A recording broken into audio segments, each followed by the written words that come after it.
สบายดียินดีต้อนรับเข้าสู่ช่องมิสเตอร์เปมชาแนลสบายดีคนลาวสบายดีคนไทยและก็สบายดีคนลาวคนไทยที่อยู่ต่างประเทศและที่ติดตามช่องมิสเตอร์เปมชาแนลมื้อนี้ก็เฮาจะมาเว้าเรื่องของอย่างความภาคภูมิใจเนาะก็ถือว่าณปัจจุบันนี้ถือว่ามีแต่ข่าวดีๆเนาะที่เกิดขึ้นอยู่ในสังคมลาวเฮาเนาะ เขาจะมาเว้าสามเหลี่ยมทำอิฐก่อนเนาะก็คือสามเหลี่ยมทองคำเนาะก็คือทางภาคเหนือหมดแหละตอนนี้ก็ทางเจ้าหน้าที่ลาวเนาะก็ถือว่ามีการจับเนาะจับกุมผู้ละเมิดเหตุผิดกฎหมายอยู่ในประเทศลาวเนาะโดยเฉพาะอยู่ที่สามเหลี่ยมทองคำก็คือเมืองต้นเพิ่งอยู่ทางภาคเหนือของลาวเฮาแหละเดี๋ยวนี้ก็ถือว่าจับ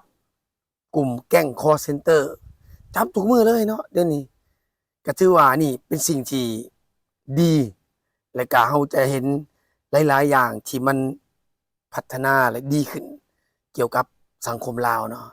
เพราะว่ายังบางคนมาเฮ็ดเวียกอยู่ลาวนี่เฮ็ดเวียกดีเนาะพัฒนาและก็สร้า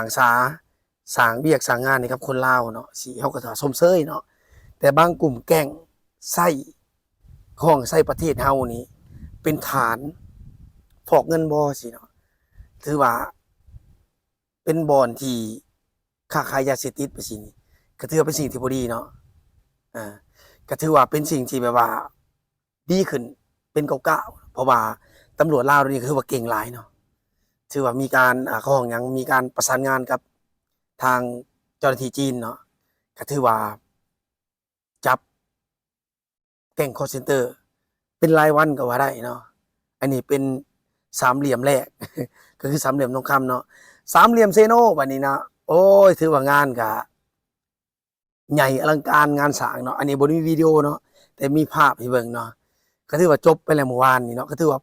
ดอกคนนี่หลายขนาดว่าซั่นซิเพราะว่าสามเหลี่ยมเซโนตัวนี้คือเป็นจุดอีกจุดหนึ่งเป็นแลนด์มาร์คของเมืองอุทุมพรก็คือเมืองเซโนเนาะอยู่นั่นก็มีทั้งเซเว่นเนาะเป็นเซเว่นสาขาแรกของแขวงสวรรณเขตตั้งอยู่ที่เมืองอุทุมพรหรือว่าเซโนเนาะถือว่าเป็นจุดคิวรถมีปั๊มน้ำมันมีอเมซอนมีปิ้งไก่เซโนถือว่าเป็นจุดแลนด์มาร์คของเมืองเซโนก็คือเมืองอุทุมพรว่าซั่นซะหลายๆคนก็ว่าเมืองเซโนบางคนก็ว่าเมืองอุทุมพรเนาะบางคนก็ว่าเซโนสิเนาะก็แล้วแต่เนาะผู้ใดถนัดเว้าได้ก็แล้วแต่เฮามาเว้าประเด็นมันก็คือแน่นอนมีงานต้องมีแนวเสียหายเนาะซึ่งเห็นข่าวโพสต์กันอึกกระทึกในเพจใน Facebook เนาะคนที่ไปเที่ยวงานน่ะนะส่วนหลายก็มักง่ายเนาะจอดรถสะทรายว่าซั่นซะรถเสียโอ้ยมีงานปึ๊บต้องมีขี่ลักจอบขโมยลักนั่นลักนี่ขโมยภาษาไทยเด้อมีขี่ลักเนาะจอบลักรถโอ้ถือว่า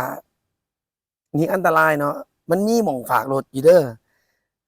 บ่ต้องเสียดายดอกเงินนำ5,000บ่3,000กีบบ่10,000บ่มันมันบ่คุ้มค่ากับสิ่งที่เฮาไปเที่ยวแล้วม่วนมาแล้วผัดว่าตอนสิเมื่อผัดบ่มีรถเสียบัดซี้นะฉะนั้นแล้วต้องมีสติได้เนาะเพราะว่างานส่วนหลายคันเป็นงานใหญ่ๆนี่คนที่มากับงานนี่มาหลักโดยเฉพาะฉะนั้นแล้วนี่แหละประเด็นมันก็คือมีงานต้องมีแนวเสียก็ถือว่าซีโนได้นี่ก็ถือว่าโอ้บูมหลายเนาะตกแรงมานี่ถือว่าคนนี่เต็มเนาะเขายังสิหาโอกาสไปรีวิวอยู่เนาะแต่ว่ามื้อนี้เฮามาเว้า2ประเด็นคือสามเหลี่ยมทองคำครับสามเหลี่ยมเซโนเนาะก็ถือว่า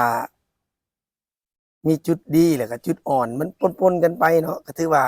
สิ่งที่ดีตอนนี้ก็ถือว่าสามเหลี่ยมทองคำก็ถือว่าเพิ่นจับแก๊งคอลเซ็นเตอร์เนาะคนจีนถือว่าส่งกลับประเทศหลายทุกมื้อจับนะก็ถือว่าสมเชยเนาะกันแบบนี้นะแล้วก็อยากจะฝากเนาะผู้ใดไปเที่ยวไปหยังก็แล้วแต่เนาะคลิปนี้ก็สิบ่มีสาระเกี่ยวกับประเด็นหยังทั้งหลายดอกแต่เฮาจะมาเว้าเกี่ยวกับบ้านเฮาหลายๆกว่าเนาะฉะนั้นแล้วบ้านเฮากำลังพัฒนานะ อีกอย่างเงินมันก็เฟ้อแหน่บางคนก็ขี้คร้านหาเงินก็มาเป็นขี้ลักไปงัดแหน่อิหยังต่างๆโอ้ยอย่าสู้เฮ็ดกะยาเด้อพี่น้องตั้งใจเฮ็ดเวียกหาเงินเด้อสำหรับคนที่ไปเล่นก็จะมักง่ายหลายอืมโอเคเนาะส่ำนี้แหละขอบใจสำหรับคนที่ติดตามช่อง Mr. Pem Channel